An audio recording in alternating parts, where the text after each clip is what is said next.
I want to talk about the fight for the soul of college football because that's what it really is, the soul of college football. Because so many of us fell in love with what college football or what we thought it stood for. It was loyalty, it was passion. There was an innocence to it that wasn't involved in the professionalism that the NFL offered. So I understand the discontentment of people when NIL, the transfer portal, and all of these other changes have happened in such a short period of time. Not only are there transfers, there's unlimited transfers, and there's no transparency surround name, image, and likeness. And you have different conversations about what college football is really about. And it's the game is dead and all this stuff. Well, it's really not. The ratings are fine. People's interest is fine. We just have to adapt to a new way of watching and looking at college football because things have changed. Your father's college football is not what college football looks like now.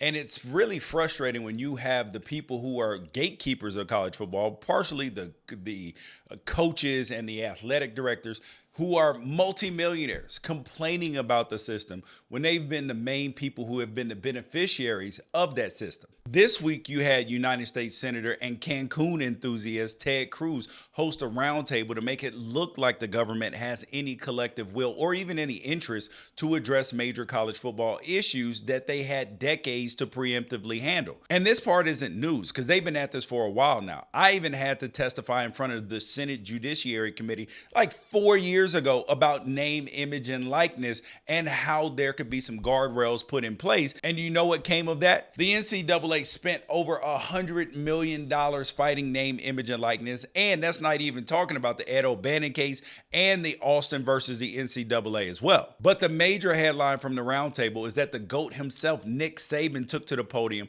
to lend his voice and opinions to repairing the greatest game on earth. Because to me, the biggest question surrounding college football right now is how do we keep the pageantry, regionality, and the greatness of the game while understanding that the old model where the exchange of a scholarship for your talent is an unfair exchange now, and requesting that fans shoulder the burden for a pay-per-play model that came out of a lack of uniform NIL legislation, that's unsustainable. But the question is Nick Saban the best man to lead us on a journey to save college football? Maybe. There are some pros and some cons. Now, on the pro side, you're not going to find a more respected voice that's going to be able to weigh in, especially one that has been pro player rights and has been open in recent years to a revenue sharing model, but has also been staunchly against the pitfalls of an employer-employee relationship between the schools and the athletes that might actually backfire and erase some of current student athletes' protections. Now, on the other end, his experience recruiting modern athletes in the NIL era at the pinnacle of all programs, Alabama, isn't necessarily relatable to most of the 650 plus member institutions that actually carry football. Because Nick Saban spent 2023 making $32,000 every single day before endorsements. And honestly, for how big of an impact Saban has in Tuscaloosa and on the business of college football in general, that salary was probably a bargain. But his winning ways correlated with his ability to get a good chunk of the country's best players. And this is America. Once players were legally allowed to explore the monetary market, what it was for their skill set, that old capitalist virtue of competition came into play. Because sometimes it's hard to process the irony of being a country where we're raised to believe that competition provides the greatest economic good for the consumer, and the same country where we celebrate meritocracy of sport and the reward of outcompeting an opponent. But it's competitive economic forces that are ruining our favorite sport. Make it make sense. But back to Nick Saban, though. His alma mater, Kent State, it ain't having these caviar problems. And our concern should be with the greatest good for all of student athletes, not just the high-profile athletes and coaches at the high-profile programs.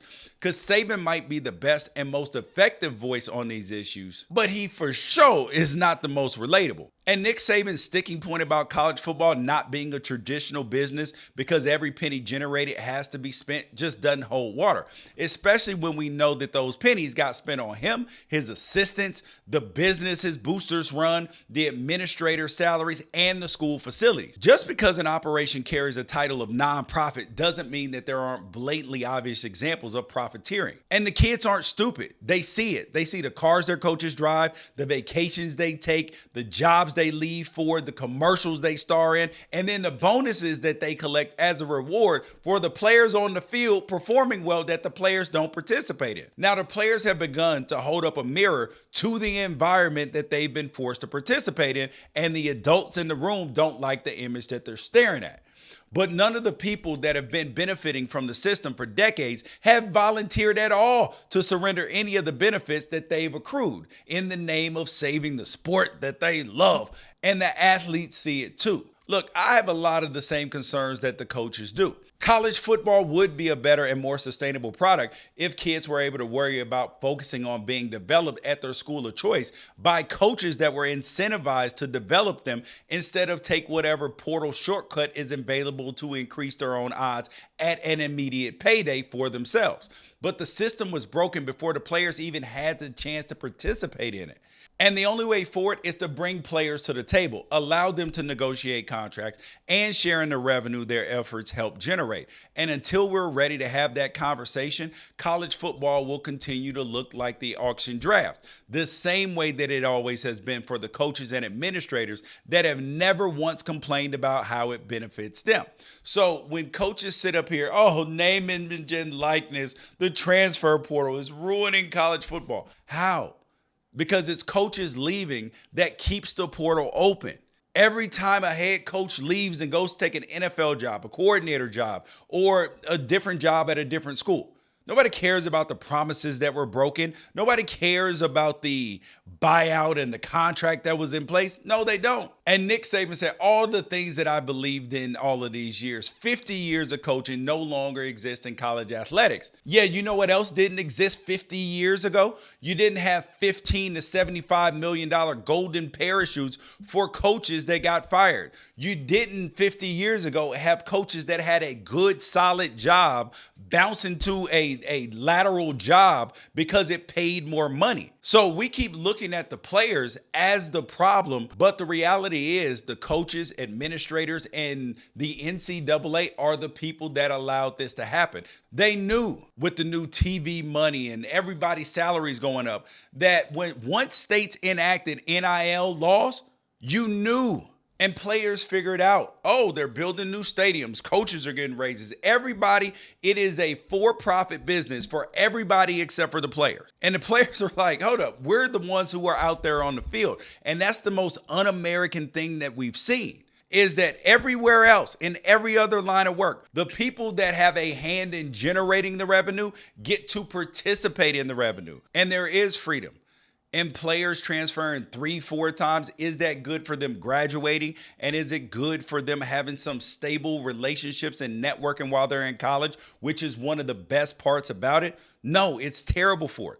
But there will be a market correction the same way that there is for everything else. But one of the biggest things that needs to happen, and maybe Nick Saban is the guy to lead us out of it, is that name, image, and likeness needs to be put on Front Street. The contracts, everything else. That way, the schools, the collectives, everybody else has to uphold those deals and can't be making shadowy promises that they're not going to keep. And also, the players are being held to a standard as well. Let that sink in.